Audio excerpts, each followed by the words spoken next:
സ്ഥാപകായ ച ധർമ്മസ്യ സർവധർമ്മസ്വരൂപിണേ അവതാരവരിഷ്ഠായ രാമകൃഷ്ണായ തേ നമഃ. കഴിഞ്ഞ രണ്ടു ഭാഗങ്ങളിലായി വൃന്ദയെ സംബന്ധിക്കുന്ന കാര്യങ്ങൾ നമ്മൾ പറഞ്ഞത്,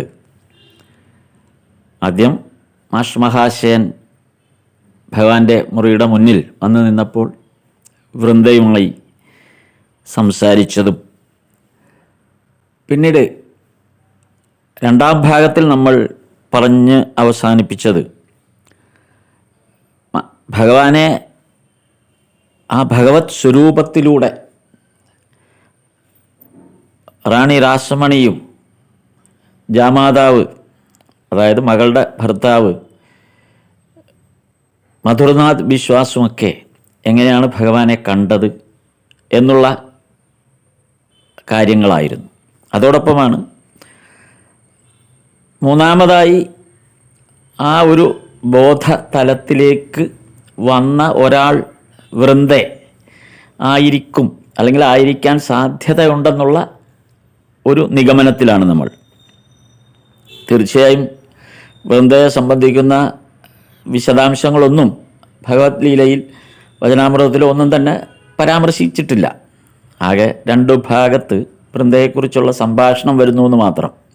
എങ്കിലും ആ വൃന്ദയെ സംബന്ധിക്കുന്ന ആ സംഭാഷണം വരുന്ന ഭാഗങ്ങളുടെ മറ്റു വിശദാംശങ്ങൾ പരിശോധിക്കുമ്പോഴാണ് നമ്മൾ ഇങ്ങനെ ഒരു നിഗമനത്തിലേക്ക് എത്തുന്നത്. വൃന്ദയുടെ പങ്ക്, ഭഗവത് ലീലയിൽ വൃന്ദയുടെ പങ്ക് എന്ത്, അല്ലെങ്കിൽ വൃന്ദയുടെ പ്രാധാന്യം എന്ത് എന്നുള്ളതിനെക്കുറിച്ചൊക്കെ നമ്മൾ ചർച്ച ചെയ്തത്. ഇനി നമ്മൾ വൃന്ദയുടെ തന്നെ മൂന്നാം ഭാഗത്തിലേക്ക് കടക്കുകയാണ്. ഇവിടെ എങ്ങനെയാണ് ആ ഭഗവത് പരിസരം എങ്ങനെയാണ് ഇതിനിണങ്ങി നിൽക്കുന്നത് എന്നുകൂടി നമുക്ക് നോക്കാം. അപ്പോൾ ഇതിനകത്ത് അതിൻ്റെ അടുത്ത ഒരു ഭാഗം, മറ്റേ ആ ആഹാരം, ഈ മനുഷ്യന് ആഹാരം കൊടുത്തില്ലേ എന്ന് പറഞ്ഞിട്ട് രാമലാലിനോട് ഒരു കാര്യം കൂടെ വൃന്ദയെ പറയുന്നുണ്ട്, എനിക്ക് പിന്നെ തന്നേരേന്ന്. അപ്പോൾ ആ വാക്കിന് ഒരു പ്രാധാന്യമുള്ളല്ലേ, ഈ മനുഷ്യനൊന്നും കൊടുത്തില്ലേ, എനിക്ക് പിന്നെ തന്നേരെ. അപ്പോഴാണ് ഭഗവാൻ ചോദിക്കുന്നത്, വൃന്ദയ്ക്ക് ആഹാരം ഇനിയും കൊടുത്തില്ലേ എന്നാണ് ചോദിച്ചത് രാമലാലിനോട്. വൃന്ദയ്ക്ക് ആഹാരം ഇനിയും കൊടുത്തില്ലേ എന്നാണ് ചോദിച്ചത്. അപ്പോൾ അതാണ് നേരത്തെ പറഞ്ഞ ആ ഒരു ഇത്. അപ്പോൾ ഈ ഭാഗത്ത് വൃന്ദ വരുന്ന ഈ രണ്ട് സന്ദർഭങ്ങളെ നമുക്ക് ഓരോന്നിനെ ഒന്ന് പരിശോധിച്ചു. അത് രണ്ട് സന്ദർഭങ്ങളിലാണ് വൃന്ദ ഇപ്പോൾ വരുന്നത്. ഒന്ന്, ഒന്നാം അധ്യായത്തിൽ മാസ്റ്റർ മഹാശയനെ കൂടെ ആദ്യം പറയുന്നത്. രണ്ട്, എട്ടാം ഭാഗത്തിൽ ഈ ഭക്ഷണം കഴിക്കുന്നവർ. ഇങ്ങനെ രണ്ടേരാണ്. പിന്നെ വൃന്ദയെക്കുറിച്ച് ഇതിനകത്ത് പരാമർശമേ ഇല്ല. അപ്പോൾ ഇനി ആദ്യത്തെ ഭാഗം നമുക്കൊന്ന് എടുത്തു നോക്കാം. ആദ്യത്തെ ഭാഗത്ത് എന്താണ് അതിൻ്റെ റിലവൻസ്? വൃന്ദ ആദ്യം ഇതെല്ലാം വരുന്നത് ഈ മനുഷ്യൻ്റെ ഈ നാവിൽ നിന്നാണ് എന്ന് പറഞ്ഞ് അത്രമാത്രം മാസ്റ്റർ മഹാശയനെ ബോധ്യപ്പെടുത്താനായിട്ട് ഇവർക്ക് കഴിഞ്ഞതിൻ്റെ പശ്ചാത്തലം എന്തായിരിക്കും എന്നുള്ളത് നമുക്കൊന്ന് നോക്കാം. ഈ ദക്ഷിണേശ്വരം ക്ഷേത്രത്തിലെ ജീവനക്കാരാണ് എന്ന് നമ്മളിത് പറഞ്ഞു. പിന്നെ ശ്രീരാമകൃഷ്ണദേവനുമായിട്ട് ക്ഷേത്രത്തിൽ ബന്ധപ്പെടുന്നു എന്ന് പറയുന്നത് ആകെ 3 പേർ മാത്രം. ക്ഷേത്രവുമായി ബന്ധപ്പെട്ട് ശ്രീരാമകൃഷ്ണദേവൻ്റെ ഫാമിലിയിൽ നിന്ന് ബന്ധപ്പെടുന്നത് 3 പേർ മാത്രം ശ്രീരാമകൃഷ്ണദേവനായിട്ട്. ഒന്ന് ഹൃദയനാണ് ആ ക്ഷേത്രത്തിൽ വന്ന് ശ്രീരാമകൃഷ്ണദേവനോടൊപ്പം സഹായിയായി കൂടുകയും ക്ഷേത്രകാര്യങ്ങൾ നോക്കിയിരുന്നു. രണ്ടാമത്തെ ആൾ ഹൃദയനെ പുറത്താക്കിയ ശേഷം ക്ഷേത്ര അധികാരികൾ ഹൃദയൻ്റെ പെരുമാറ്റത്തിൽ മോശമായ ഇത് കണ്ടെത്തിയതിൻ്റെ അടിസ്ഥാനത്തിൽ ഹൃദയനെ പുറത്താക്കി പകരം ശ്രീരാമകൃഷ്ണദേവനെ സഹായിക്കാനാണ് ഈ അധികാരികൾ ഇവരെയൊക്കെ നിയമിക്കുന്നത്. കാര്യം ശ്രീരാമകൃഷ്ണദേവൻ നേരിട്ടൊന്നും ചെയ്യില്ല, ചെയ്താലുള്ള കുഴപ്പം അതിലങ്ങ് ലയിച്ചു പോകും. അതുകൊണ്ട് ആ ക്ഷേത്രകാര്യങ്ങളിൽ, പൂജാകാര്യങ്ങൾ കൃത്യമായി അതിൻ്റെ ആ ഓർഡർ അനുസരിച്ച് നടത്താനൊരു സഹായി ആവശ്യമോ ആയതുകൊണ്ടാണ് ക്ഷേത്രാധികാരികൾ ശ്രീരാമകൃഷ്ണദേവന് ഇഷ്ടപ്പെട്ട ആളുകളെ നിയമിക്കുന്നത്. അപ്പോൾ ഹൃദയനെ മാറ്റിയ ശേഷം പിന്നെ രണ്ടാമത് വരുന്നത് ശ്രീരാമകൃഷ്ണദേവൻ്റെ മൂത്ത ജ്യേഷ്ഠൻ്റെ മകൻ അക്ഷയനാണ്. അക്ഷയൻ മരിച്ചുപോയി. പെട്ടെന്ന് മരിച്ചു പോയപ്പോൾ അക്ഷയന് പകരമായിട്ട് പിന്നെ വരുന്നത് ശ്രീരാമകൃഷ്ണദേവൻ്റെ രണ്ടാമത്തെ സഹോദരൻ, ചേട്ടൻ രാമേശ്വരൻ്റെ മകൻ രാമലാല. ഈ രാമലാലുമായിട്ടാണ് ഈ നമ്മൾ നേരത്തെ നമ്മുടെ വൃന്ദ ഈ മനുഷ്യന് ഭക്ഷണം കൊടുത്തില്ലേ എന്നൊക്കെ ചോദിച്ച് പ്രശ്നം ഉണ്ടാക്കുന്നത് ഈ രാമലാലിന്. രാമലാലാണ് പിന്നീട് കുറേ ദീർഘകാലം ശ്രീരാമകൃഷ്ണദേവൻ്റെ കൂടെ അവിടെ ഉണ്ടായിരുന്നത്. അപ്പോൾ ബാക്കിയെല്ലാം ക്ഷേത്രത്തിലെ ക്ഷേത്ര ജീവനക്കാരാണ്. ഈ 3 പേരൊഴികെ ബാക്കിയെല്ലാം ക്ഷേത്ര ജീവനക്കാർ മാത്രമാണ് വരുന്നത്. അപ്പോൾ റാണി രാസമണി 1861 മരിക്കുക. 55 ഈ ക്ഷേത്രം ഉണ്ടാകുന്നത്. 61 റാണി രാസമണി മരിച്ചു. 61 മുതൽ നേരത്തെ പറഞ്ഞ മധുർനാഥ് ബിശ്വാസാണ് ക്ഷേത്രത്തിൻ്റെ അധികാരം ഏറ്റെടുക്കുന്നത്. അദ്ദേഹം 10 വർഷമേ അധികാരത്തിലിരുന്നുള്ളൂ. 71 അദ്ദേഹവും മരിച്ചു. 1871 മധുർനാഥ് ബിശ്വാസും മരിക്കുന്നു. ഇവിടെ ഈ തീയതി പറയാൻ കാരണം ഈ ശ്രീരാമകൃഷ്ണദേവൻ താമസിച്ചിരുന്നു എന്ന് പറയുന്നത് ക്ഷേത്രത്തിന് മുൻവശത്തുള്ള ഈ ക്ഷേത്ര അധികാരികൾ തന്നെ താമസിക്കുന്നു. അതായത് റാണി രാസമണിക്ക് വരുമ്പോൾ വിശ്രമിക്കാനും മധുർനാഥ് ബിശ്വാസിന് വരുമ്പോൾ വിശ്രമിക്കാനുമുള്ള മഹാമന്ദിരം, വലിയ മന്ദിരം, ആ വലിയ മഹൽ ആ ക്ഷേത്രത്തിന് മുമ്പിലുണ്ട്. അതിൻ്റെ താഴത്തെ നിലയിലാണ് ശ്രീരാമകൃഷ്ണദേവനും ശ്രീരാമകൃഷ്ണദേവൻ്റെ അമ്മയും അക്ഷയൻ, നമ്മുടെ ശ്രീരാമകൃഷ്ണദേവൻ്റെ ജ്യേഷ്ഠൻ രാംകുമാറിൻ്റെ മകൻ അക്ഷയനും ഒക്കെ താമസിച്ചിരുന്നത് ഈ താഴത്തെ നിലയിലാണ് 71 വരെ. അക്ഷയൻ മരിച്ചു കഴിഞ്ഞപ്പോൾ ശ്രീരാമകൃഷ്ണദേവൻ അക്ഷയൻ മരിക്കുന്നു. അതോടൊപ്പം തന്നെ മധുർനാഥ് ബിശ്വാസും, ക്ഷേത്ര അധികാരിയായ മധുർനാഥ് ബിശ്വാസും മരിക്കുന്നു. ഈ മധുർനാഥ് ബിശ്വാസിന് ശേഷം ക്ഷേത്രത്തിൻ്റെ അധികാരം ഏറ്റെടുക്കുന്നത് ത്രൈലോക്യ ബിശ്വാസാണ്. ത്രൈലോക്യ ബിശ്വാസ് അത് മധുർനാഥ് ബിശ്വാസിൻ്റെ മകനാണ്. ത്രൈലോക്യൻ എന്ന് നമ്മുടെ വചനാമൃതത്തിൽ ഇടയ്ക്ക് 1-2 വരുന്നുണ്ട് ത്രൈലോക്യൻ. അപ്പോൾ ത്രൈലോക്യനാണ് ഈ ക്ഷേത്രത്തിൻ്റെ അധികാരം ഏറ്റെടുത്തത്. പക്ഷെ ത്രൈലോക്യൻ്റെ ഒരു പ്രശ്നം, മധുർനാഥ് ബിശ്വാസിനും രാസമണിക്കും ഉണ്ടായിരുന്ന, അമ്മൂമ്മയ്ക്കും അച്ഛനും ഉണ്ടായിരുന്ന ഭഗവാനിലുള്ള, അല്ലെങ്കിൽ ശ്രീരാമകൃഷ്ണദേവനിലുള്ള ആ വിശ്വാസം ത്രൈലോക്യന് ഒട്ടും ഉണ്ടായിരുന്നില്ല എന്ന് മാത്രമല്ല, ഇതൊരു അധികപ്പറ്റാണ് ഞങ്ങൾക്കെന്നുള്ള തോന്നലുണ്ടായിരുന്നു. ഈ ശ്രീരാമകൃഷ്ണദേവൻ ഈ ക്ഷേത്രത്തിനൊരു ഭാരമാണ് എന്ന ചിന്താഗതി കൂടി ഉണ്ടായിരുന്നു. കാരണം ത്രൈലോക്യൻ താമസിക്കേണ്ടതും ഈ മന്ദിരത്തിലാണ്. ഈ മന്ദിരത്തിൻ്റെ താഴത്തെ നിലയിലാണ് ശ്രീരാമകൃഷ്ണദേവൻ അമ്മയൊക്കെ താമസിക്കുന്നത്. ഇതിൻ്റെ മുകളിലാണ് ത്രൈലോക്യൻ താമസിക്കേണ്ടത്. അപ്പോൾ തനിക്ക് താമസിക്കേണ്ട ഒരു വലിയ മന്ദിരത്തിനകത്ത് ഈ ആവശ്യമില്ലാത്ത ഇയാളെ കൂടെ അതിനകത്തോട്ട് കയറ്റി താമസിപ്പിക്കുക എന്ന് പറയുന്നത് അവർക്ക് അന്നത്തെ കാലത്ത് ആ ക്ഷേത്ര അധികാരി എന്നുള്ള പവറിൻ്റെ ഇത് വെച്ച് നോക്കുമ്പോൾ അവർക്ക് ആ ത്രൈലോക്യന് ഒട്ടും ഇഷ്ടപ്പെട്ടില്ല. അതുകൊണ്ട് തന്നെ ത്രൈലോക്യന് ശ്രീരാമകൃഷ്ണദേവൻ ഇവിടുന്ന് പോയാൽ കൊള്ളുന്നുണ്ട്, ഇവിടുന്ന് പറഞ്ഞു വിട്ടാൽ കൊള്ളുന്നുണ്ട്. കാര്യം ഒരു പ്രയോജനവുമില്ല, ചെലവ് മാത്രം. കാരണം ഈ ക്ഷേത്രത്തിൽ ഒരു പൂജയ്ക്കും കൊള്ളൂല, ഈ ക്ഷേത്രവുമായി ബന്ധപ്പെട്ട ഒരു കാര്യങ്ങൾക്കും പ്രയോജനമില്ല, ചെലവ് മുഴുവൻ കൊടുക്കുകയും വേണം, പറയുന്ന കാര്യങ്ങൾ മുഴുവൻ ചെയ്തു കൊടുക്കണം, ചെലവുമാണ്.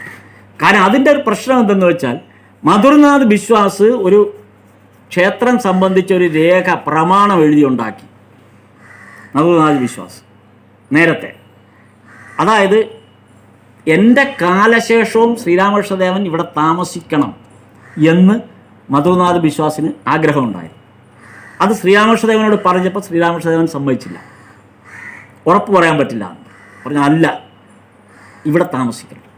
അപ്പോൾ ക്ഷേത്രത്തിൻ്റെ നിയമാവലിയിൽ ഒരു എഴുതി ചേർത്തു, എൻ്റെ കാലശേഷം എൻ്റെ മകൻ്റെയും എൻ്റെ ഭാര്യയുടെയും മകൻ്റെയും കാലശേഷം വരെ, അതാണ് എൻ്റെ കാലശേഷം എൻ്റെ ഭാര്യയുടെയും മകൻ്റെയും കാലശേഷം വരെ ഇദ്ദേഹത്തിന് അവകാശമുണ്ട് ഇവിടെ താമസിക്കാൻ. അങ്ങനെ ഒരു ക്ലോസ് അതിനകത്തുണ്ട്. അതുകൊണ്ട് ആർക്കും ശ്രീരാമകൃഷ്ണദേവനോട് പുറത്തു പോകാൻ പറയാൻ പറ്റില്ല. ശ്രീരാമകൃഷ്ണദേവനുള്ള അധികാരങ്ങൾ മുഴുവനും ക്ലോസ് ആയിട്ട് എഴുതി ആ ദക്ഷിണേശ്വരം ക്ഷേത്രത്തിൻ്റെ നിയമാവലിയിലുള്ളത്. അതുകൊണ്ടാണ് അദ്ദേഹം അവിടെ താമസിച്ചത്. അതുകൊണ്ടാണ് ഈ മന്ദിരത്തിൽ താമസിച്ചത്. കാരണം ക്ഷേത്രാധികാരിയുടെ മന്ദിരത്തിൽ തന്നെയാണ് ശ്രീരാമകൃഷ്ണദേവൻ്റെയും സീറ്റ്, താമസ സ്ഥലം. പക്ഷേ അക്ഷയൻ അവിടെ വെച്ച് മരിച്ചപ്പോൾ ചേട്ടൻ സഹായത്തിന് വന്ന അക്ഷയൻ എന്ന് പറഞ്ഞ ചേട്ടൻ്റെ മകൻ പെട്ടെന്ന് ആ കെട്ടിടത്തിൽ വെച്ച് മരിച്ചപ്പോൾ ശ്രീരാമകൃഷ്ണദേവന് അവിടെ നിന്ന് മാറിയാൽ കൊള്ളാമെന്നുണ്ടായിരുന്നു. ഇതാണ് തരം എന്ന് ത്രൈലോക്യനും തോന്നി. കാര്യം നമുക്ക് താല്പര്യമില്ലാത്ത ഒരാളൊന്ന് മാറാൻ നോക്കിയിട്ട് എന്നാൽ പിന്നെ എത്രയും പിടിച്ച് പുറത്താക്കാതെ. അപ്പോൾ ഇനി ഒരിക്കലും ഇയാൾക്ക് നല്ലൊരു സൗകര്യം കിട്ടരുത് എന്നുള്ള മട്ടിൽ ഈ ത്രൈലോക്യൻ ഇദ്ദേഹത്തെ കൊണ്ട് താമസിപ്പിച്ചത് വിഷ്ണു ക്ഷേത്രമുണ്ട്. ഈ ദക്ഷിണേശ്വരം ക്ഷേത്രത്തോട് ചേർന്നുള്ള രാധാകാന്ത ക്ഷേത്രം, വിഷ്ണു ക്ഷേത്രം. ഈ വിഷ്ണു ക്ഷേത്രത്തിന് ഒരു സ്റ്റോർ റൂം ഉണ്ടായിരുന്നു. ഈ സ്റ്റോർ റൂം വൃത്തിയാക്കിയിട്ട് അടിച്ചു തൂത്തിട്ട് അവിടെ താമസിപ്പിച്ചു. അതാണ് നമ്മളെല്ലാം പിന്നീട് കാണുന്ന, ഇപ്പോഴും ചെന്നാൽ കാണുന്ന ശ്രീരാമകൃഷ്ണദേവൻ്റെ മുറി. അപ്പം നമുക്കൊക്കെ പരിചിതമായ മുറി ഇതാണ്. മറ്റേ 71 അവിടെ ഒഴിഞ്ഞതാണ്. ഏത് വലിയ മന്ദിരത്തിൽ നിന്ന് ശ്രീരാമകൃഷ്ണദേവൻ ഒഴിഞ്ഞുപോയി. നമ്മളെ സംബന്ധിച്ചിടത്തോളം ഈ 82 വചനാമൃതം എഴുതാൻ തുടങ്ങുമ്പോഴെല്ലാം ആ കാലഘട്ടം മുതലാണ് നമുക്ക് പരിചയം. ആ 71 കഴിഞ്ഞ് 10 കൊല്ലം 11 കൊല്ലം കഴിഞ്ഞാണ് മാസ്റ്റർ മഹാശയം കാണാൻ വരുന്നത്, വചനാമൃതത്തിൻ്റെ എഴുത്ത് തുടങ്ങുന്നത്. അപ്പോൾ ആ 82 മുതലുള്ള കാഴ്ചയാണ് നമുക്കുള്ളത്. ഈ 82 മുതലുള്ള കാഴ്ചയിൽ നമ്മൾ അറിയുന്നത് ഈ സ്റ്റോർ റൂമിലാണ് അദ്ദേഹം കിടക്കുന്നത്. അത്രേ സൗകര്യമുള്ളൂ, ആ സ്റ്റോർ റൂമിലാണ്. അപ്പോൾ അത് വൃത്തിയാക്കി അവിടെയാണ് കട്ടിലൊക്കെ ഇട്ട് അവിടെയായിരുന്നു അദ്ദേഹം താമസിച്ചത്. പക്ഷെ അദ്ദേഹം എന്തുകൊണ്ടോ അവിടെ നിന്ന് മാറാൻ, അല്ലെങ്കിൽ ഇത് നന്നാക്കിയതിന് ശേഷം ഇങ്ങോട്ട് മാറാം എന്നൊക്കെ ഉള്ള താല്പര്യങ്ങൾ പലരും പ്രകടിപ്പിച്ചെങ്കിലും അദ്ദേഹം അത് തയ്യാറായില്ല. കാരണം അദ്ദേഹത്തിന് അറിയാമായിരുന്നു ത്രൈലോക്യന് തന്നെ ഇഷ്ടമല്ല. അത് പല പ്രാവർത്തി അത് പ്രകടിപ്പിച്ചിട്ടുണ്ട് ഈ ത്രൈലോക്യം. പക്ഷെ ശ്രീരാമകൃഷ്ണദേവനെ നോക്കാനും ഈ നിയമപ്രകാരം അവിടെ താമസിക്കാനുമുള്ള അവകാശം ക്ഷേത്ര നിയമത്തിലുള്ളത് കൊണ്ടാണ് നേരത്തെ പറഞ്ഞ ഈ ബൃന്ദ ഉൾപ്പെടെയുള്ളവരുടെ സേവനം അവിടെ കൊടുത്തിട്ടുള്ളത്. ബൃന്ദയാണ് അതിനകത്ത് ആ സേവനത്തിൽ വരുന്ന ആൾ. ബൃന്ദയുടെ ചുമതലയിൽ, ആ ജോലിയിൽ വരുന്നതാണ് ശ്രീരാമകൃഷ്ണദേവൻ്റെ കാര്യം. അതുകൊണ്ടാണ് ഞാൻ പറഞ്ഞത് ബൃന്ദയുടെ പങ്കിൻ്റെ ഒരു പ്രാധാന്യം കാണുന്ന അവിടെ വെച്ചാണ്. അപ്പോൾ അത്തരം ഒരു പ്രാധാന്യം മാത്രമല്ല, ഇത് ഇഷ്ടമല്ല എന്നുള്ളത് ശ്രീരാമകൃഷ്ണദേവനെ അറിയാം, ത്രൈലോക്യന് ഇഷ്ടമല്ല എന്നുള്ള കാര്യം. അത്രയുമായി ത്രൈലോക്യൻ അസഹിഷ്ണുത പ്രകടിപ്പിച്ചിട്ടുണ്ട്. അതിൻ്റെ ഒരു ഉദാഹരണം പറഞ്ഞാൽ, ശാരദാദേവി വന്ന് താമസിച്ചപ്പോൾ, ആദ്യമായിട്ട് ശാരദാദേവി അവിടെ വന്ന് താമസിച്ചപ്പോൾ നോക്കണം, ഈ വലിയ വിശാലമായ മന്ദിരത്തിൽ നിന്ന് ഈ സ്റ്റോർ റൂമിലേക്ക് താമസം മാറ്റിയപ്പോൾ അമ്മയുണ്ട് കൂടെ. അപ്പം അമ്മയ്ക്ക് താമസിക്കാൻ സ്ഥലമില്ല.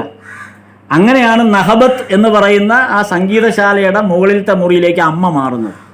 അവിടെ ഒരാൾക്ക് പോലും വട്ടം തിരിയാനുള്ള സ്ഥലമുള്ള ചെറിയ, അതായത് ആകെ നാഗസ്വരം വായിക്കാനുള്ള സ്പേസാണ്. ഷഹനായി വായിക്കുന്ന, നാഗസ്വരം വായിക്കുന്ന സ്പേസാണ്. നാഗസ്വരം വായിക്കുന്ന ആ കെട്ടിടത്തിൻ്റെ പേരാണ് നഹബത്ത് സംഗീതശാല. അതിൻ്റെ മുകളിലത്തെ ആ തളം എന്ന് പറയുന്നത് ഒരാൾക്കിരുന്ന് നാഗസ്വരം വായിക്കാം, അത്രേ സ്ഥലമുള്ളൂ. ആ ഒരാൾക്കിരുന്ന് നാഗസ്വരം വായിക്കാൻ പറ്റുന്ന ആ സ്ഥലത്താണ് ശ്രീരാമകൃഷ്ണദേവൻ്റെ അമ്മ താമസിക്കേണ്ടി വന്നത്. കാരണം ഇവിടെ സ്റ്റോർ റൂമിൽ പറ്റില്ല. അങ്ങനെ ശ്രീരാമകൃഷ്ണദേവൻ സ്റ്റോർ റൂമിലും അമ്മ നഹബത്തിൻ്റെ മുകളിലത്തെ നിലയിലുമാണ്. പിന്നീട് ശാരദാദേവി വന്നപ്പോൾ താമസിക്കാൻ താഴത്തെ സ്ഥലം, ഈ നഹബത്തിന് അടിയിലൊരു സ്ഥലമുണ്ട്, സെയിം സ്ഥലം, 5 അടിയേ ഉള്ളൂ, കൈ നീട്ടി അപ്പുറവും ഇപ്പുറവും മുട്ടും. അങ്ങനെയുള്ള ആ ചെറിയ കുടിസു, ആ മുറിക്കകത്താണ് ശാരദാദേവിയെ താമസിപ്പിച്ചത്. എന്നിട്ട് പാചകം ചെയ്തതെല്ലാം പുറമേ ഷീറ്റിട്ട് മറച്ച് ഇതിന് പുറമെയാണ് പാചകം ചെയ്തുകൊണ്ടിരുന്നത്. ഭഗവാനുള്ള ഭക്ഷണവും ഒക്കെ പാചകം ചെയ്ത് ശാരദാദേവി പുറമെയാണ്. അപ്പോൾ ഈ ശാരദാദേവി ഇവിടെ കൊണ്ട് ആദ്യം താമസിപ്പിക്കുക ആലോചിക്കണം. ശാരദാദേവി വളരെ പ്രായം കുറവാണ്, വളരെ യങ് സ്റ്റേജിലാണ് ശാരദാദേവി ആദ്യം വരുന്നത്. ഈ ത്രൈലോക്യൻ പറഞ്ഞ വാചകം ശ്രീരാമകൃഷ്ണദേവൻ പൊട്ടിക്കരഞ്ഞു മനസ്സിൽ. പ്രായം കുറഞ്ഞ ഒരു ഭാര്യയും കൊണ്ടിപ്പോൾ വന്നിട്ടുണ്ട്, പണം ഉണ്ടാക്കാനാണ്. പൂജാരി പ്രായം കുറഞ്ഞ ഒരു ഭാര്യയും കൊണ്ട് വന്നിട്ടുണ്ട്, പണം ഉണ്ടാക്കാനാണ്. ഇങ്ങനെ തന്നെയാണ് പറഞ്ഞത്. ശ്രീരാമകൃഷ്ണദേവന് വല്ലാത്ത വേദന വന്നിട്ട് കാളിമാതാവിൻ്റെ അടുത്ത് ചെന്ന് അമ്മേ, ഞാൻ എന്ത് തെറ്റാണ് ചെയ്തത്, എന്താണ് ഈ ക്ഷേത്രാധികാരി ഇങ്ങനെ പറയുന്നത്? അമ്മ ശ്രീരാമകൃഷ്ണദേവൻ എന്ത് സംഭവിച്ചാലും ആദ്യം ചെന്ന് കാളിമാതാവിൻ്റെ അടുത്ത് കരഞ്ഞു പറയും. അമ്മയോട് ചോദിക്കാതെ ഒരു കാര്യവും മുന്നോട്ട് പോകില്ല. അതുകൊണ്ടാണ് അമ്മയാണ് യന്ത്രം, ഞാൻ യന്ത്രിയാണ്, അമ്മയാണ് യന്ത്രം എന്ന് പറഞ്ഞു. അപ്പോൾ അവിടെ ചെന്ന് കരഞ്ഞു പറഞ്ഞു. അപ്പോൾ അതാണ് ത്രൈലോക്യൻ എന്ന് പറയുന്ന കഥാപാത്രത്തിൻ്റെ ഒരു പ്രത്യേകത കൂടെ ഞാൻ സൂചിപ്പിക്കാൻ ഇത് പറഞ്ഞതേ ഉള്ളൂ. അപ്പോൾ ശാരദാദേവിയോട് എന്നിട്ട് ഈ കാര്യം ത്രൈലോക്യൻ ഇങ്ങനെ പറഞ്ഞു എന്നുള്ള കാര്യം ശാരദാദേവിയെ അറിയിച്ചില്ല. ഇത് പറഞ്ഞ ആളുകൾ ശ്രീരാമകൃഷ്ണദേവനോടെ പറഞ്ഞുള്ളൂ. ഈ ആളുകൾ ആരും ശാരദാദേവിയെ കാണാൻ പോകില്ല. കാര്യം പുറമേ നിന്നുള്ള ആരുമായിട്ട് ശാരദാദേവിയെ കാണാൻ പാടില്ല, കണ്ടിട്ടേ ഇല്ല. ആകെ ലാട്ടു മഹാരാജും ഒക്കെ കണ്ടിട്ടുള്ളൂ. ബാക്കി ആരും ശാരദാദേവിയെ നേരിട്ട് കണ്ടിട്ടില്ല അവസാനം വരെ. കാര്യം മറഞ്ഞിരിക്കുകയാണ്. അപ്പോൾ ഇത് ശ്രീരാമകൃഷ്ണദേവൻ അറിയിച്ചിട്ടുമില്ല. പക്ഷേ ഈ ശാരദാദേവിയെ കാണാൻ വരുന്ന ആളുകൾ ദക്ഷിണ കൊടുക്കും. സ്വാഭാവികമായിട്ട് വരുന്ന സ്ത്രീകളായ ഭക്തന്മാർ ശാരദാദേവിയെ കാണാൻ വരുമ്പോൾ ദക്ഷിണ കൊടുക്കും. ഈ ദക്ഷിണ കൊടുക്കുമ്പോൾ ഇത് ശ്രീരാമകൃഷ്ണദേവൻ അറിഞ്ഞപ്പോൾ ശാരദാദേവിയെ വിളിച്ച് പറഞ്ഞു, ഒരു കാരണവശാലും ആരുടെ കയ്യിൽ നിന്നും ഒന്നും സ്വീകരിക്കരുത്, ഒന്നും സ്വീകരിക്കുക. കാര്യം പറഞ്ഞില്ല, ഒന്നും സ്വീകരിക്കരുത്, അത് വേണ്ടെന്ന് പറയണം, ഒന്നും സ്വീകരിക്കരുത്. കാര്യം അത് പറയാൻ കാരണം ഈ ത്രൈലോക്യൻ ഇത് പറഞ്ഞതുകൊണ്ടാണ്. ഇതാണ് ആ ത്രൈലോക്യൻ്റെ ഒരു ഭാഗം വരുന്നത് ഈ ഒരു ഘട്ടത്തിലാണ്. മാത്രമല്ല അവസാനിക്കുന്നില്ല. ത്രൈലോക്യൻ ചെയ്ത ദ്രോഹമൊന്നും ഇനി അവസാനിക്കില്ല. എന്നാൽ ഇത് ദ്രോഹമാണോ എന്ന് ചോദിച്ചാൽ ത്രൈലോക്യൻ അങ്ങനെ അങ്ങോട്ട് പ്രകടമായ ചില ദ്രോഹങ്ങൾ വളഞ്ഞ വഴിയുള്ള പരിപാടികളേ ഉള്ളൂ. കാരണം ഈ ഹൃദയനെ പറഞ്ഞയച്ചപ്പോൾ പറഞ്ഞു വിട്ടപ്പോൾ ആരോ ചെന്ന് ശ്രീരാമകൃഷ്ണദേവനോട് പറഞ്ഞു, നിങ്ങളെ രണ്ടുപേരെയാണ് പറഞ്ഞു വിട്ടേക്കണേന്ന്.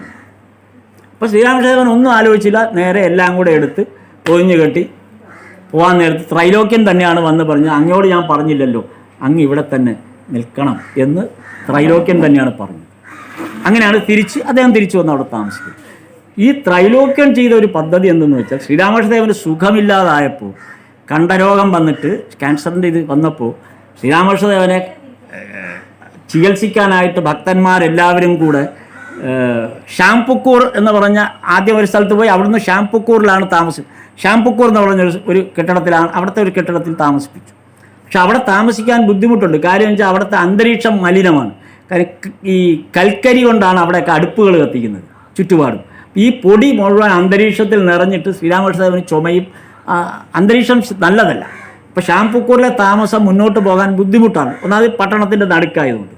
അപ്പോൾ സർക്കാർ തന്നെയാണ് നിർദ്ദേശിച്ചത്, ഏതെങ്കിലും കൊള്ളാവുന്ന ഒരു സ്ഥലത്തേക്കൊന്ന് മാറ്റണം, ഇവിടെ ബുദ്ധിമുട്ടാവുമെന്ന് പറഞ്ഞതും സർക്കാരാണ്.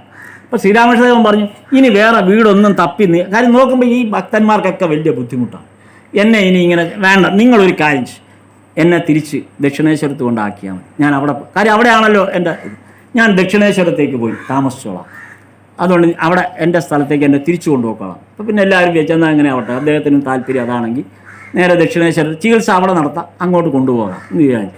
അപ്പോൾ ദക്ഷിണേശ്വരത്ത് ശ്രീരാമകൃഷ്ണദേവൻ വരുന്നതിന് മുമ്പ് അവിടെ ശരിയാക്കണം. അപ്പം അതിനു വേണ്ടി നേരെ നമ്മുടെ ബ്രഹ്മാൻ സ്വാമി രാഖാലാണ് ദക്ഷിണേശ്വരത്ത് ആദ്യം പോകുന്നത്. രാഖാൽ അവിടെ ചെന്നിട്ട് ത്രൈലോക്യനോട് ചോദിക്കണം, കാര്യം മുറി അനുവദിക്കേണ്ടത് ത്രൈലോക്യനാണ്. അപ്പോൾ ത്രൈലോക്യനോട് ചോദിക്കാനായിട്ട് അവിടെ ചെന്നപ്പോൾ ത്രൈലോക്യൻ്റെ കെട്ടിടത്തിൻ്റെ ഗേറ്റിൽ നിൽക്കുന്ന ഗേറ്റ് കീപ്പർ രാഖാലിനെ അകത്തേക്ക് കയറ്റി വിട്ടേയില്ല. അവസാനം രാഖാൽ ഈ വിവരം പറയാൻ പറഞ്ഞിട്ട് രാഖാലിക്ക് തിരിച്ചു വന്നു. അപ്പോൾ സംഗതി ത്രൈലോക്യൻ അറിഞ്ഞിട്ടില്ല എന്ന് മനസ്സിലായി. അങ്ങനെ രണ്ടാമത് രാമചന്ദ്രദത്ത വീണ്ടും ചെല്ലുകയാണ്. അപ്പോൾ രാമചന്ദ്രദത്ത കുറേ കൂടെ പക്വതയും അല്ലെങ്കിൽ അംഗീകരിക്കപ്പെടുന്ന ഒരാളാണ്. അപ്പോൾ രാമചന്ദ്രദത്ത ചെന്നപ്പോൾ ത്രൈലോക്യൻ്റെ അടുത്തേക്ക് ചെന്നിട്ട് പറഞ്ഞു, ഇങ്ങനെ ശ്രീരാമകൃഷ്ണദേവനെ തിരിച്ചു. ത്രൈലോക്യൻ സമ്മതിച്ചില്ല, പറ്റില്ലെന്ന് പറഞ്ഞു. അങ്ങനെ രാമചന്ദ്രദത്ത തിരിച്ചു വന്നിട്ട് ഷാംപുക്കൂറിൽ വന്നിട്ട് പറഞ്ഞു, നമുക്ക് അത് ഉപേക്ഷിക്കാൻ, നമുക്ക് വേറെ വീട് തപ്പാം എന്ന്. അങ്ങനെ ശ്രീരാമകൃഷ്ണദേവൻ്റെ ഒരു മടങ്ങിപ്പോക്കിന് തടസ്സം നിന്ന ആൾ കൂടിയാണ് ത്രൈലോക്യൻ. അപ്പം ഇവിടെ നമ്മൾ ഈ ഒരു ഘടനയിൽ അപ്പോൾ ത്രൈലോക്യൻ ഈ ആദ്യത്തെ ശ്രീരാമകൃഷ്ണദേവന് നൽകിയിരുന്ന ആ ഫെസിലിറ്റികളുടെ ഭാഗമായി വരുന്നതാണ് ഈ വൃന്ദയ്ക്കുള്ള അധികാരവും വൃന്ദയ്ക്കുള്ള അവകാശവും വൃന്ദയുടെ കാഴ്ചപ്പാടുമാണ് യഥാർത്ഥത്തിൽ നമ്മൾ ആ രണ്ട് പ്രാവശ്യം വചനാമൃതത്തിലെ ആ 2 പ്രാവശ്യമുള്ള വൃന്ദയുടെ ആ സംഭാഷണത്തിൽ നിന്ന് നമുക്ക് ബോധ്യമാണ്. ഒരുപക്ഷെ വൃന്ദയെപ്പോലുള്ള ഒരു പരിചാരിക അവിടെ ആ ക്ഷേത്രത്തിൽ നിന്ന് അനുവദിച്ച് കിട്ടിയില്ലായിരുന്നെങ്കിൽ പിന്നെയും പ്രശ്നങ്ങളുണ്ടാകുമായിരുന്നിരിക്കും. ത്രൈലോക്യനെപ്പോലുള്ള 71 ശേഷം വീണ്ടും ശ്രീരാമകൃഷ്ണൻ അവിടെ നിന്ന് വിട്ടുപോകുന്നത് 83 കഴിഞ്ഞിട്ടാണ്, 84-ലാണ്. അപ്പോൾ അത്രയും കാലം ബുദ്ധിമുട്ടേണ്ടി വന്നേനെ. പക്ഷെ വൃന്ദയെപ്പോലുള്ള ഒരു ജോലിക്കാരി അവിടെ എത്രമാത്രം ആയിരുന്നിരിക്കണം ശ്രീരാമകൃഷ്ണദേവൻ്റെ പരിചരണത്തിന് ഉണ്ടായിരുന്നത് എന്നുള്ളതാണ് വൃന്ദയെപ്പോലുള്ളവരെ നമ്മൾ മനസ്സിലാക്കുന്നത്. കാര്യം ഈ പറഞ്ഞ അദ്ദേഹത്തിൻ്റെ ഭക്ഷണ കാര്യങ്ങൾ ഉൾപ്പെടെയുള്ളതിൽ ശ്രദ്ധിക്കേണ്ടി വരുന്നു. അതാണ് വൃന്ദയുടെ ആ ശാസനം നമ്മൾ നേരത്തെ കണ്ടത്, അദ്ദേഹത്തെ ഈ മനുഷ്യന് ചോറ് കൊടുത്തില്ലേ എന്ന്. ഇത്തരത്തിൽ ഉള്ള ഒരു വലിയ പങ്കാളിത്തം ഉള്ള ഒരു വളരെ അപ്രധാനമായി 2 പ്രാവശ്യം പരാമർശിക്കുന്ന ഒരു പേര് വൃന്ദേ. അതിൻ്റെ ഒരു വൈപുല്യത്തെക്കുറിച്ച് നമ്മൾ ആ പങ്കാളിത്തത്തിൻ്റെ ഒരു വൈപുല്യത്തെക്കുറിച്ച് അല്ലെങ്കിൽ ആ നിസ്സാരപ്പെട്ട അവരുടെ ആ ഒരു പ്രസൻസിനെക്കുറിച്ച് ഈ ഭഗവത് സന്നിധിയിൽ ഇരുന്ന് നമുക്ക് ആലോചിക്കാൻ കഴിയുന്നു എന്ന് തന്നെയാണ് അവരുടെ വലിയ മഹത്വമായിട്ട് കാണുന്നത്. അപ്പോൾ അതാണ്. അപ്പോൾ ഈ ഭക്ഷണകാര്യത്തെക്കുറിച്ച് ഉള്ള ഒരു ഇത് നേരത്തെ പറഞ്ഞല്ലോ, ശ്രീരാമകൃഷ്ണദേവൻ്റെ ഈ ഭക്ഷണകാര്യങ്ങൾ ശ്രദ്ധിക്കണം എന്നുള്ളത്. അതുകൊണ്ടാണ് വൃന്ദേവ് എന്ന് പറഞ്ഞത്, ഈ മനുഷ്യന് ഭക്ഷണം കൊടുത്തില്ലേ, ചോറ് കൊടുത്തില്ലേ എന്ന് ചോദിക്കുന്നതിൻ്റെ കാര്യം ആ ശ്രദ്ധ എത്രമാത്രം ഭക്ഷണകാര്യങ്ങളിലുണ്ട് എന്നുള്ളതാണ്. അത് പറയുന്നത് ശ്രീരാമകൃഷ്ണദേവൻ ഈ ഭക്ഷണ കാര്യത്തിൽ ശ്രീരാമകൃഷ്ണദേവൻ്റെ ഒരു പ്രശ്നം വളരെ ചില കണിശതകളൊക്കെ ഉണ്ട്. ഇപ്പോൾ രാംകുമാർ ചേട്ടൻ ദക്ഷിണേശ്വരൻ ക്ഷേത്രത്തിലെ പൂജാരിയായി ചാർജ് എടുത്തപ്പോൾ അനിയനോട് പറഞ്ഞു, നീയും കൂടെ ഇങ്ങ് പോരെ, കാരണം ഇനിയിപ്പം സംസ്കൃത വിദ്യാലയം നടത്താൻ പറ്റില്ല. ആ സംസ്കൃത വിദ്യാലയത്തിൽ സഹായിയായിട്ടാണ് അനിയനെ കൊണ്ടുവന്നത്. ഇനിയിപ്പോൾ സംസ്കൃത വിദ്യാലയം ഇല്ല, കാര്യം എനിക്കിവിടെ ക്ഷേത്രത്തിലെ പൂജാരിയുടെ ജോലിയാണ്. അപ്പം നീ ഇനി സംസ്കൃത വിദ്യാലയത്തിൽ നിന്നിട്ട് കാര്യമില്ല, അതുകൊണ്ട് നീയും കൂടെ ഇങ്ങോട്ട് പോരെ എന്ന് പറഞ്ഞ് അനിയനെ കൂടെ ദക്ഷിണേശ്വരത്തേക്ക് വിളിക്കുകയാണ്. പക്ഷെ അപ്പോഴാണ് ഈ പ്രശ്നം വന്നത്. അനിയൻ ശ്രീരാമകൃഷ്ണദേവൻ അവിടുത്തെ ഭക്ഷണം കഴിക്കില്ല, ക്ഷേത്രത്തിൽ നിന്നുള്ള ഭക്ഷണം കഴിക്കില്ല. അപ്പോൾ ചേട്ടൻ പറഞ്ഞു മനസ്സിലാക്കുന്നത്, എടാ ഇത് ഗംഗയിലെ വെള്ളത്തിലാണ് പാചകം ചെയ്തത്, അപ്പോൾ ഇതിന് വേറെ പ്രശ്നമൊന്നുമില്ല. അപ്പോൾ പിന്നെ പറഞ്ഞു, ഇത് കാളിമാതാവിന് പൂജിച്ചിട്ടുള്ള നിവേദ്യമാണ്, പിന്നെന്താ പ്രശ്നം? എന്തൊക്കെ പറഞ്ഞാലും ശ്രീരാമകൃഷ്ണദേവൻ ആ പ്രസാദം കഴിക്കാൻ തയ്യാറായി. അവസാനമാണ്, എന്നാൽ പിന്നെ ഒരു കാര്യം ചെയ്യും, അരിയും ഇതൊക്കെ തരാം, നീ ഗംഗയുടെ കരയിൽ പോയി നീ തന്നെ വെച്ച് കഴിച്ചു. അങ്ങനെയാണ് ഗംഗയുടെ കരയിൽ ശ്രീരാമകൃഷ്ണദേവൻ പാചകം ചെയ്ത് സ്വന്തം കഴിയും. അപ്പം ഈ ഭക്ഷണ കാര്യങ്ങളിൽ ഉള്ള, അപ്പം ഇത് പലപ്പോഴും ഇത് സാധ്യമാകാതെ വരുമ്പോൾ, അതായത് ഭക്ഷണം കഴിക്കാനായിട്ട് സാധ്യമാകാതെ വരികയോ എന്തെങ്കിലും തടസ്സം ഉണ്ടായാൽ ശ്രീരാമകൃഷ്ണദേവൻ തന്നെ മാസ്റ്റർ മഹാശയനോട് പറഞ്ഞതാണ്, ഞാൻ നേരെ ദക്ഷിണേശ്വരത്തുള്ള അത് പ്രശ്നം ഇതാണ്, ബ്രാഹ്മണരായതുകൊണ്ട് അബ്രാഹ്മണരുടെ ഭക്ഷണം കഴിക്കാൻ ബുദ്ധിമുട്ടുണ്ട്. ആ കാലഘട്ടം അതാണെന്ന് ആലോചിച്ച് നോക്കണം. അപ്പം അങ്ങനെ അതിനെ എടുക്കാം. അപ്പോൾ ബ്രാഹ്മണരല്ലാത്തവരുടെ എന്ന് കഴിക്കാൻ ബുദ്ധിമുട്ട് കാണും. അപ്പോൾ ശ്രീരാമകൃഷ്ണദേവൻ തന്നെ പറഞ്ഞു, ഞാൻ ദക്ഷിണേശ്വരത്തുള്ള പുറമേയുള്ള ബ്രാഹ്മണരുടെ അല്ലെങ്കിൽ മറ്റ് ഏതെങ്കിലും പ്രദേശത്തേക്ക് പോയിട്ട് ബ്രാഹ്മണരുടെ വീടുകളിലേക്ക് പോകും. അപ്പോൾ അവിടെ പോയിട്ട് ആ വീട്ടിലേക്ക് ചെല്ലും. ചിലപ്പോൾ അവരുടെയൊക്കെ ഭക്ഷണ സമയം കഴിഞ്ഞിട്ടായിരിക്കും ചെല്ലുന്നത്. ചെന്ന് കഴിയുമ്പോൾ നേരെ വീട്ടിനകത്തോട്ട് കയറിയിരിക്കും, ഒരു പരിചയമില്ല ആ വീട്ടുകാരുമായിട്ട് ചെന്നിരിക്കും. അപ്പോൾ അവർ ചോദിക്കും, എന്താ വന്നത്? ഇന്ന് ഭക്ഷണം ഇവിടെയാണെന്ന് പറയും. ചിലപ്പോൾ അവരുടെ ഭക്ഷണം കഴിഞ്ഞ് കാണും, ഇന്ന് ഭക്ഷണം ഇവിടെയാണ് ഓപ്പണായിട്ടങ്ങ് പറയും. അപ്പോൾ അവർ ഭക്ഷണം ഉണ്ടാക്കി കൊടുക്കും, അല്ലെങ്കിൽ ഉള്ള ഭക്ഷണം ഉണ്ടെങ്കിൽ അത് വിളമ്പിക്കും, അങ്ങനെ ഭക്ഷണം കഴിക്കുമായിരുന്നു. ഇതാണ് ഭക്ഷണത്തെക്കുറിച്ചിട്ടുള്ള ശ്രീരാമകൃഷ്ണൻ്റെ രസകരമായിട്ടുള്ള ഇത്. ഈ ബൃന്ദേ എന്ന കഥാപാത്രത്തിൻ്റെ ചോദ്യത്തിന് ഇതുമായിട്ടൊക്കെ വളരെ കണക്റ്റഡാണ്. കാര്യം ശ്രീരാമകൃഷ്ണദേവൻ്റെ ഈ സ്വഭാവം നേരത്തെ പറഞ്ഞില്ലേ, വയറ് നിറച്ച് ഭക്ഷണം കഴിച്ചതിന് ശേഷവും ചോദിക്കും, ഞാനെന്താ ഒന്നും കഴിച്ചില്ലല്ലോ എന്ന്. അങ്ങനെ ചോദിക്കുന്നൊരു സ്വഭാവമുണ്ട്. ഒരിക്കൽ അതിനെക്കുറിച്ച് പറയുന്ന ഒരു കാര്യമുണ്ട്, ഈ ഭക്ഷണ കാര്യത്തിലുള്ളൊരു പ്രത്യേകത. ഈ ദക്ഷിണേശ്വരത്ത് താമസം തുടങ്ങിയതിന് ശേഷം, അതായത് കമാർപുക്കൂറിൽ നിന്ന് വന്ന് ദക്ഷിണേശ്വരത്ത് ക്ഷേത്രത്തിൽ താമസം തുടങ്ങിയതിൻ്റെ ഇടയ്ക്കൊരു 3 മാസം കൂടുമ്പോൾ ആദ്യം കമാർപുക്കൂർ സ്വന്തം വീട്ടിൽ പോകുന്നൊരു പരിപാടിയുണ്ട്, ഒരു രീതി ഉണ്ടായിരുന്നു.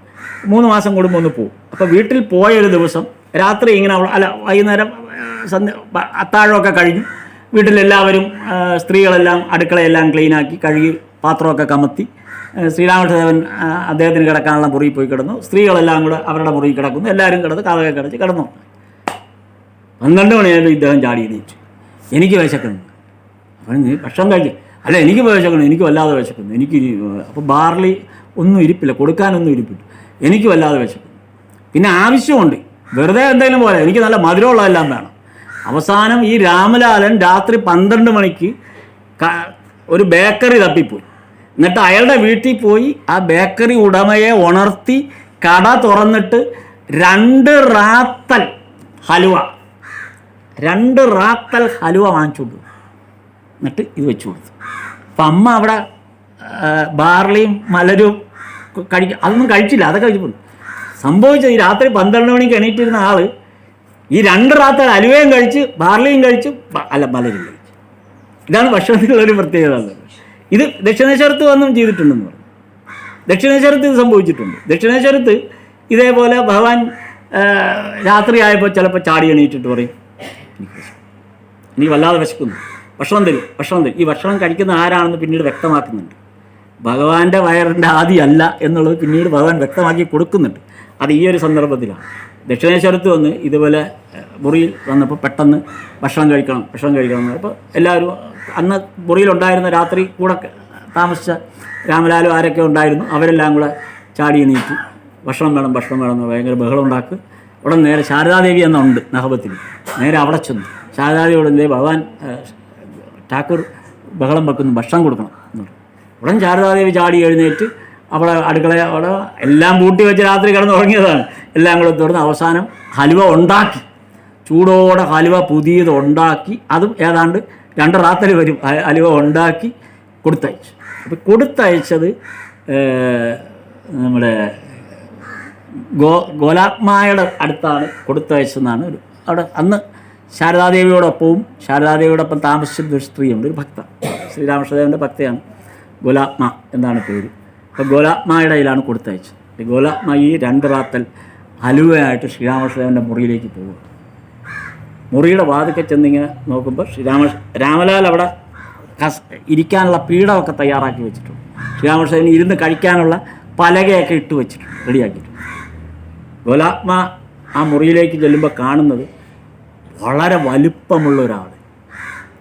ശ്രീരാമകൃഷ്ണദേവൻ്റെ സ്ഥാനത്ത് കാണുന്നത് വലിയൊരു രൂപമാണ്, വളരെ വലുപ്പമുണ്ട്. ആ ആളാണ് നിൽക്കുന്നത്. അപ്പോൾ ഗോലാത്മ ഭയന്നുപോയി, ഈ രൂപം കണ്ടിട്ട് ഭയന്നുപോയി. എന്നിട്ട് ഗോലാത്മ പതുക്കെ അകത്തേക്ക് പോയി ഈ ഭക്ഷണം അവിടെ വെച്ചിട്ട് മാറി ഇങ്ങനെ വെളിയിലേക്ക്. കുറെ കഴിഞ്ഞപ്പോൾ പഴയ രൂപഘടനയിൽ തന്നെ. അപ്പോൾ ഭഗവാൻ ഗോലാത്മയോട് ചോദിക്കുന്നുണ്ട്, ആരാണ് ഭക്ഷണം കഴിച്ചതെന്ന് കണ്ടില്ലേ? അപ്പോൾ കണ്ടു. അത്രയാണ്. അപ്പോൾ ഈ നമ്മൾ വിചാരിക്കുന്ന പോലെ പെട്ടെന്ന് ഭക്ഷണത്തിന് ആർത്തി വന്നിട്ട് വിശന്നിട്ട് വെള്ളം വെക്കുന്നതല്ല, ആ ഈശ്വരീയ പ്രഭാവത്തിൻ്റെ മറ്റൊരു പ്രകടനമായിരുന്നു. അത് ഗോലാത്മ മാത്രമേ നേരിട്ട് കണ്ടിട്ടുള്ളൂ. ആരാണിത് കഴിക്കുന്നത്, ഈ സന്ദർഭത്തിൽ ആരാണ് ഈ ഭക്ഷണം കഴിക്കുന്നത് എന്നുള്ളത് കണ്ടിട്ടുള്ളൂ. അതൊരു ഈശ്വരീയ ഭാവമാണ്. ഇത്തരത്തിൽ ഇത് ഒരു സ്വാഭാവികമായി ഭഗവാനെ പരിചരിക്കുന്ന നമ്മുടെ ബൃന്ദയ്ക്ക് നന്നായിട്ട് അറിയാം. കാര്യം എത്രയോ കാലമായി മധുർനാഥ് ബിശ്വാസിൻ്റെയൊക്കെ കാലം മുതലേ ഭഗവാനെ പരിചരിക്കുന്ന വേലക്കാരിയാണത്. അപ്പം അവർക്ക് ഭഗവാന്റെ ഓരോ ചെറിയ ചലനങ്ങൾ വരെ കാണാതറിയാം. അവർക്കത് കൃത്യമായി ഭഗവാന്റെ ഭക്ഷണകാര്യങ്ങളെക്കുറിച്ചും മറ്റ് രീതികളെക്കുറിച്ചും ഏറ്റവും കൂടുതൽ അറിയാവുന്ന, ഒരു പക്ഷേ ഏറ്റവും അടുത്തറിയാവുന്ന ഒരു സ്ത്രീ. അതുകൊണ്ടാണ് അവർക്ക് ഭഗവാനിലുള്ള ഈ അധികാരമുണ്ടായി. പ്രത്യേകിച്ച് ഭക്ഷണകാര്യത്തെക്കുറിച്ചുള്ള ആ ഭഗവാന്റെ അവരുടെ അവർക്ക് ആ ഒരു നോട്ടം, ഭഗവാനെക്കുറിച്ചുള്ള അവരുടെ കരുതൽ ഇത്രയും പ്രകടമായിട്ട് നമുക്ക് കാണാൻ പറ്റുന്ന അങ്ങനെ ഒരു സന്ദർഭത്തിൽ. അപ്പോൾ ഈ ചെറിയ ചെറിയ കഥാപാത്രങ്ങൾ വരെ എങ്ങനെയാണ് ഈശ്വരലീലയിൽ പങ്കാളികളാകുന്നത്, അവരെത്രമാത്രമാണ് ഭഗവാനെ മനസ്സിലാക്കി ഭഗവാന്റെ അടുത്ത് പെരുമാറിക്കൊണ്ടിരുന്നതെന്നുള്ളത്. ഈ ചെറിയ ചെറിയ വലിയ വലിയ കഥാപാത്രങ്ങൾ ഇതിനകത്ത് ഭജനാമൃതത്തിലും ഭഗവത്ലീലയിലും ഭഗവാന്റെ കഥാമൃതത്തിലുമൊക്കെ ധാരാളം പേർ കടന്നു വരുന്നുണ്ട്. അതൊക്കെ വലിയ വലിയ പണ്ഡിതന്മാരാകാം, അല്ലെങ്കിൽ സന്യാസി വൈദ്യന്മാരായി തീർന്നവരാകാം പിന്നീട്, അല്ലെങ്കിൽ പ്രഗത്ഭരായ വ്യക്തികളാകാം. പക്ഷെ അപ്രധാനമുള്ള വളരെ ലളിതമായ ആളുകൾ, ഒരു പ്രാധാന്യവും ഇല്ലാത്ത കൊച്ചു കൊച്ചു ആളുകൾ പോലും ഇതിനകത്ത് വഹിക്കുന്ന പങ്ക്, ഭഗവത്ലീലയിൽ വഹിക്കുന്ന പങ്ക് എത്രമാത്രം വലുതാണ് എന്നുള്ളതാണ് ഇത് സൂചിപ്പിക്കുന്നത്. നമുക്കിപ്പോഴും അത് സാധ്യമാകുന്നു. ഭഗവാന്റെ കാര്യത്തിൽ ഇത്രയും ശ്രദ്ധയോടുകൂടി നമുക്ക് ഓരോന്ന് ചെയ്യാൻ, ഭഗവത് കാര്യങ്ങൾ ചെയ്യാൻ നമ്മുടെ ശ്രദ്ധ എത്രമാത്രമാണ് ആവശ്യം. അതിൽ നമ്മൾ എടുക്കേണ്ടത് ഭക്തി എന്ന ഭയമല്ല, നമ്മുടെ അവകാശം എന്നുള്ള ഒരു വലിയ ഒരു ആഗ്രഹമായി. ഇവിടെ വൃന്ദയെ പോലുള്ളവർ ഭക്തി എന്ന ഭയമല്ല അവർക്കുള്ളത്, അവർക്ക് ഭഗവാനിലുള്ള അവകാശമാണ്. ആ അവകാശത്തെയാണ് നമ്മൾ ഏറ്റവും കൂടുതൽ, അത്തരമൊരവസ്ഥയിലേക്ക് ഒരു ഭക്തന് പരിണമിക്കാൻ കഴിയുമ്പോഴാണ് യഥാർത്ഥത്തിൽ നമ്മൾ ഈശ്വരന് ഏറ്റവും പ്രിയപ്പെട്ടവരായി മാറുന്നത്, അല്ലെങ്കിൽ ഈശ്വരനോട് നമ്മൾ ഏറ്റവും കൂടുതൽ അടുക്കുന്നത്. അതാണ് ഈ കൊച്ചു കഥാപാത്രങ്ങൾ പോലും പ്രസക്തമാകുന്നതിൻ്റെ ഒരു ഘടകം. അങ്ങനെയുള്ളവർ നമുക്കൊരു പുതിയ കാഴ്ചപ്പാട്, നമുക്ക് ഭഗവാനോടുള്ള ആറ്റിറ്റ്യൂഡിന് എങ്ങനെ ആണ് ഒരു പരിണാമം ഉണ്ടാകേണ്ടത് എന്നുള്ളത് ബോധ്യപ്പെടുത്തുകയാണ് ഇത്തരം ഈ വേലക്കാരിയായ വൃന്ദയെ പോലും ചെയ്യുന്നത് എന്നുള്ള ഒരു ഘടന. ഇത് കഴിഞ്ഞ ദിവസം ഇങ്ങനെ വലിയൊരു ചർച്ചയിൽ നിന്ന് ഉരുത്തിരിഞ്ഞതാണ് ഈ വൃന്ദയെക്കുറിച്ച്. പെട്ടെന്ന് എടുത്തിട്ടൊരു വിഷയം, വൃന്ദ ആരാണ് ഇന്നത്തെ ഒരിടത്ത് പറയുന്നു. പക്ഷെ അത് ഇത്രയും വലിയൊരു കഥാപാത്രമാണെന്നുള്ളത് പിന്നീട് വൃന്ദയുടെ പിന്നാലെ സഞ്ചരിച്ചപ്പോഴാണ് നമുക്ക് ബോധ്യപ്പെട്ടത്. ചെറിയ കാര്യമായിരുന്നില്ല എന്നുള്ളത്. അത് ഈ സത്സംഗത്തിൽ അങ്ങനെ ഒരു ഭാഗം അവതരിപ്പിക്കാൻ കഴിഞ്ഞു എന്നുള്ളത് വലിയൊരു ഇതാണ്. ഒരുപക്ഷെ വൃന്ദെ ഒരിക്കലും ഒരു ചർച്ചയിൽ ഒരു കാലത്ത് ഒരിടത്തും വരാൻ സാധ്യതയില്ലാത്ത ഒരു കഥാപാത്രമാണ്. പക്ഷേ വൃന്ദയെക്കുറിച്ച് എത്ര നാൾ വേണമെങ്കിലും പറയാവുന്ന അത്രയും വലിപ്പം ആ കഥാപാത്രത്തിൻ്റെ പരിസരം സൃഷ്ടിക്കുന്നുണ്ട് എന്നുള്ളതാണ്. ഞാൻ വളരെ കുറച്ചാണ് അത് പറഞ്ഞത്. ഒരുപാട് ഒരു പുസ്തകം ഒരു പുസ്തകമാകണം എന്നുള്ള മട്ടിലാണ് ഇപ്പോൾ കാര്യങ്ങൾ മുന്നോട്ട് പോയിക്കൊണ്ടിരിക്കുന്നത്. അത്രമാത്രം വിപുലപ്പെടുന്നുണ്ട് ആ കഥാപാത്രത്തിൻ്റെ പ്രസൻസ്. അത് ഒരു നമ്മുടെ ഈ സത്സംഗത്തിന് അതൊരു വലിയ വഴികാട്ടിയാവട്ടെ എന്ന് പ്രാർത്ഥിക്കുന്നു.